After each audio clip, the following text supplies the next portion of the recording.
O corpo é interpretado de maneiras diferentes. E a gente sabe que a construção da beleza e até da feiura é feita por dinâmicas sociais em diferentes culturas. Isso difere, o que é bonito, o que é feio, difere de acordo com a cultura e de acordo com o tempo. A gente sabe disso.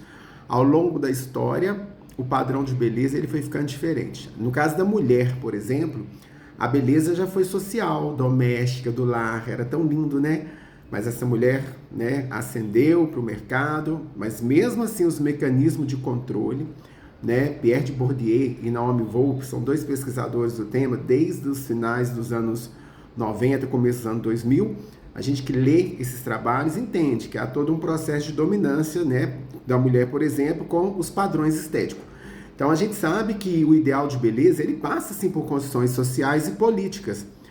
Se você expande mais um pouco esse leque, porque a gente da área da saúde, a gente coloca muito o ideal de beleza dentro da visão saudável, dentro da visão biologicista.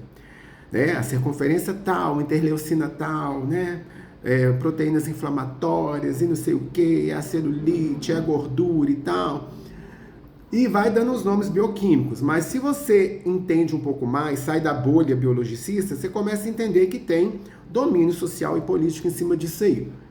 A grande questão é, quando você não tem um olhar crítico para esse processo, inclusive como profissional, como cidadão, é mais difícil.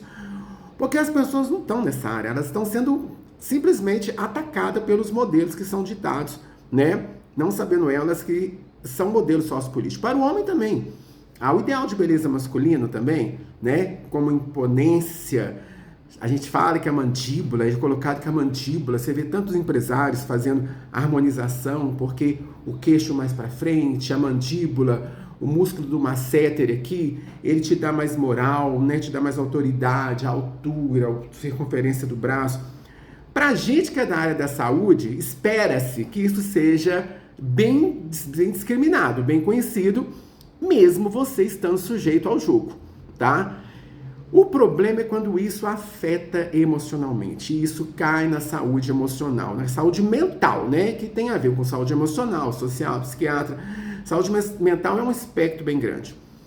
E a gente lida com processos, com pessoas que estão passando por determinados transtornos, muitos deles impulsionados por esses comandos sociais e hoje biologicistas da própria área da saúde, que sem ter uma visão mais aberta do processo, reforça isso, o que passa também a ser um processo de doença. É muito complicado você ver e falar assim, é lindo, né? Treine, coma alimentação saudável, esteja com a circunferência e tal, mas a gente que está do lado de cá, quantas vezes em consultório a gente já viu isso? Pessoas sofrendo para se manter no padrão. Isso não é falado, né? A gente tem que abrir aqui e falar isso. Existem clubes de anoréxicas, de anorexia, né? E bulimia, né?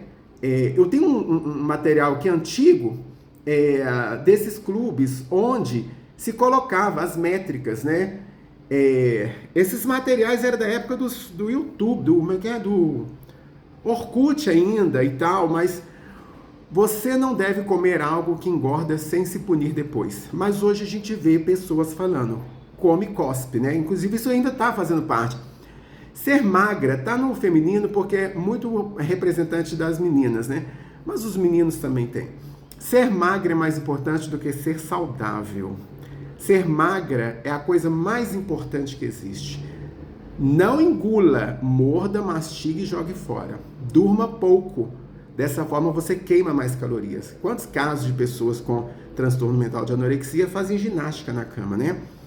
Limpe banheiros, ambiente sujo, assim você gasta mais caloria, assim você perde a fome. Quer dizer, é todo um arsenal de material antigo aqui que eu achei. Inclusive ele coloca também dos meninos, né? Como que toda essa questão também da força, né? Mas o problema é que hoje a gente vê pessoas falando isso. Não tem gente que condena tomate, não tem gente que condena pão. Na minha visão, isso é um problema de saúde pública muito sério, é um problema de saúde, né? Sei lá, não sei nem onde eu enquadro esse problema das pessoas que ficam falando isso. Quando a gente fala de terrorismo nutricional, isso é uma coisa que mostra o resultado positivo que esse comando social, que esse comando biologicista funciona. as pessoas perdem a lucidez e começam a fazer publicidade errada dos alimentos. Isso é coisa séria. Por mais que a gente ironiza a outra lá condenando pão, condenando tomate, condenando fruta, mas isso vem do eco desse problema psicológico que reverbera na sociedade e que coloca o corpo biológico como modelo de saúde.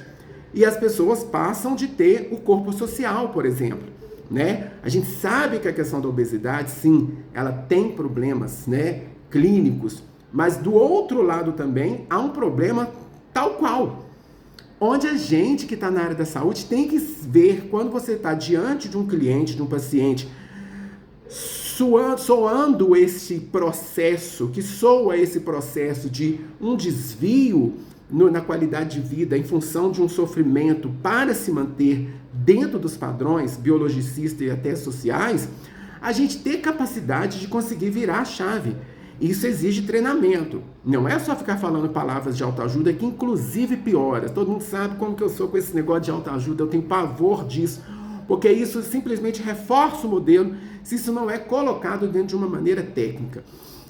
Mas para pensar nisso, o quanto hoje isso ainda existe, essas frases ditas, esses modelos ditos, e são adoecedores. Então, se você trabalha na área da saúde, senta no seu consultório e presta atenção o que você está reproduzindo para os seus pacientes, ou se você também não está sendo uma vítima desses processos sociais, biologicistas, que vão trazendo uma métrica que adoece.